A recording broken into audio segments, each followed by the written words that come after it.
Okay, one of my jobs today is to pot up some celeriac. I'm going to try and maximise what I've got. Celeriac's one of my must-haves, one of my staples. But before they get planted out, I want them bigger than this. So I'm putting them in these drinking cups, and they should last then until they get planted out. So, see what I get from that. Oh yeah, there we go. So, nice little thing to go in there.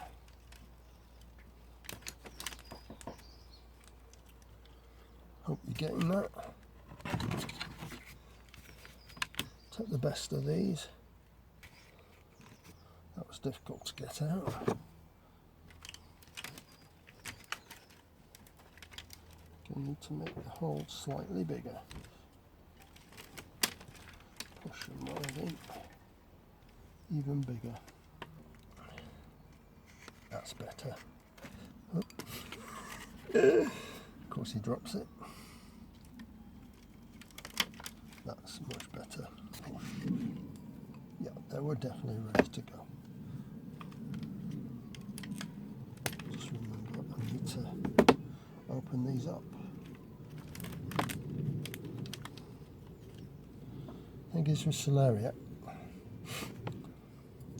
You need to be a decent size and a decent spacing, because there's a lot of wastage. I say wastage, but if you've ever peeled one, you'll know what I mean.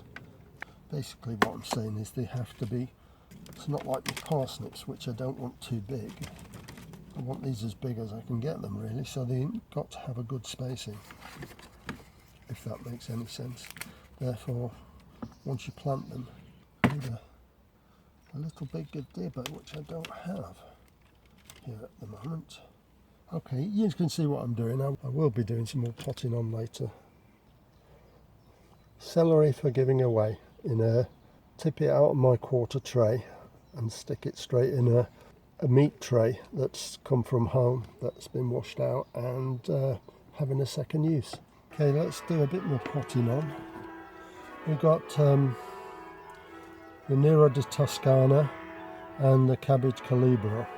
So I'll do the cabbage first. Seems to be fewer than the others, so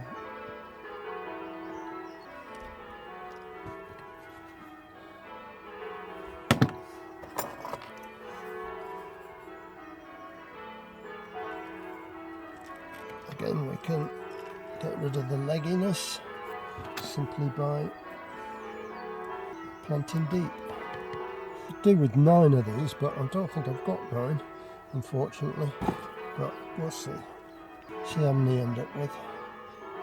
I'll plant even the tiny ones, because I only need half a dozen Nero, the Cavallo Nero, whatever you call it.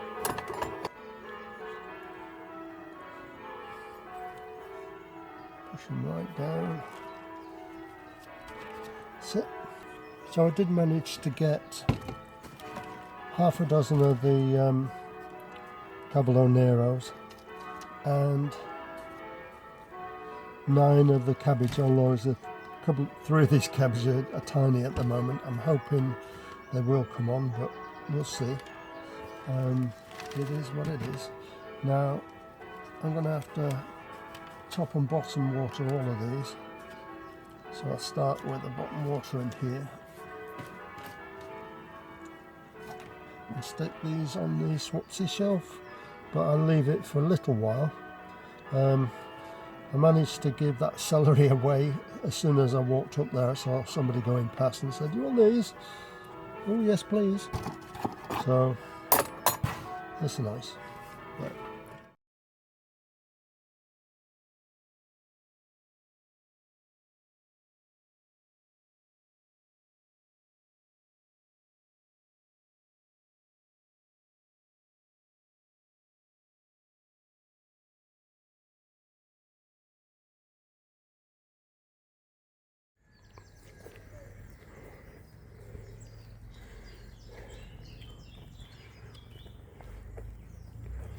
All the Charlotte potatoes in the tubs are out now by the Polytunnel. There's a little gentle rain coming, so that's great. It's a little bit early. I was going to do this next week, but the long range weather forecast says it's going to be really good, so let's hope. Okay, I put the tomato halos roughly in place, 50 centimetres apart.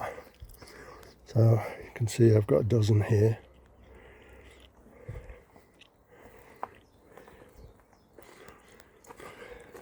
Still too early for planting yet, but just getting there slowly.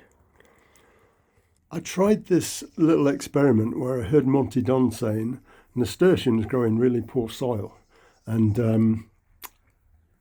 they'll even grow in floor sweepings from your garage floor. So guess what I did? I got my homemade nasturtium seeds, swept the garage floor, put it all in a pot, and look what we have here. We've got nasturtiums growing in floor sweepings. And there's at least 1, 2, 3, 4, 5. There's at least 5 already germinated. So Monty was right.